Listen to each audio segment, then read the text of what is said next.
باب 367 كرياد الصالحين درس تاريم هرمغول انتساب الإنسان دنبغول نقل إلى غير أبي هرونا بن مكو إنك أغرقك باب مكو توليونا وتوليه هفتنغول مجينا مغير موالي هرونا جيب مبين أنصار بن أبي وقاص رضي الله عنه النبي صلى الله عليه وسلم قال بماك من ادعى كلا ندتيدو إلى غير أبي هرونا بن مكو ندتي وندونك باب مكو وتعالى كان كتجي على المؤمن أنه أمو ويك باب مكو غير أبيه ونادي مكو فالجنة الجنة عليه مكو كان كهري حرام كهرم بس متفق عليه. قال أبي هريرة رضي الله عنه عن النبي كجاء النبي صلى الله عليه وسلم قال لا ترغبوا وتأن لرقا عن آبائكم وتأن لرقا عن آبائكم غائبا بالعدم بمعنى أتشم بينهم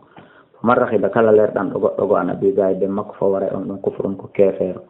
متفق عليه فهو دون كفر كافر عن كاكوكا. وأن يزيد بن شريك بن طارق قال رأيتني علي رضي الله عنه قال وي على المنبر كهور المنبر يخطب خطبه فسمعت من المغو يقول ما كوي لا والله ما عندنا لا جنغا من كتاب إما دفتر نقره من جنغة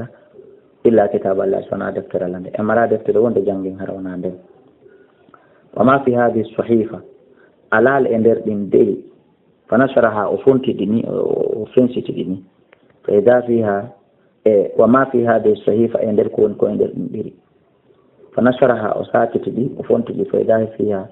تأين نرمج أسنان الإبل كروني أو ويني جنجلودي والأشياء يفيج من الجراحات إمر دي برميجي وفيها إن عندرمو قال رسول الله صلى الله عليه وسلم ماتي المدينة مدينة حرام حرمي ما بين أير إلى ثور بمعنى مدينة فوق حرم حرمي وقال غير حق أير ثور أير كنا تلقى ثور كيا تلقى تو فمن أحدث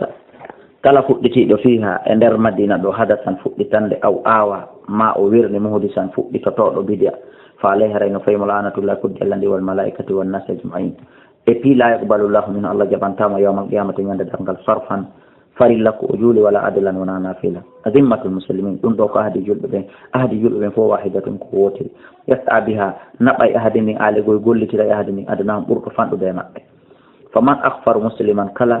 يويتي الجلب فعليها رأينا في أنك لعنة الله والملائكة والناس أجمعين لا يقبل الله من الله جبان تام يوم القيامة صرفا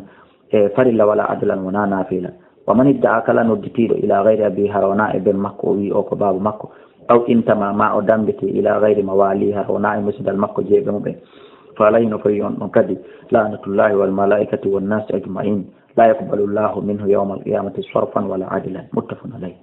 ذمة المسلمين بفران دين أهد جلبين أي أهد مقاهد جمقدي وأمانته بهول جمقدي وأغفره يوي تقول أي نقض أهده فيرتان قول أهد مكون يوي توم هدمه والصرف أي التوبة كتوبه وقيل بآم الحيلة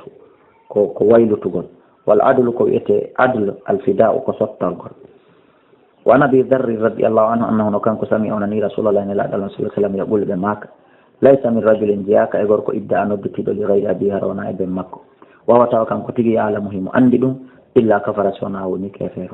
ومن إدعى كلا ندتد ما ليس له كونكو لاتا كمو حركة من جاءك إذن ندتد هراي أن فليس منا جاءك وليتبوا يحب لو كده ما قعد وجود دم كون من النار كون متكيد ومن دعا كلا ندتد رجلا غرق بالكفر كافرا كاف أو قال ما أوي أبو ومن دعا رجلا كلا ندير بغرق بالكفر كافر يا قلبي مكافر أو قال ما إني أدو والله هيك أيبغني الله وليس كذلك توان ونانو ونيل إلا هار عليه سونا كون قولي يجتطع مكو أو أنت كافر ما أو أنت غني الله متفق عليه وهذا لسن كنت كونغر رواية مسلم في الله إمام مسلم والله أعلى وأعلم.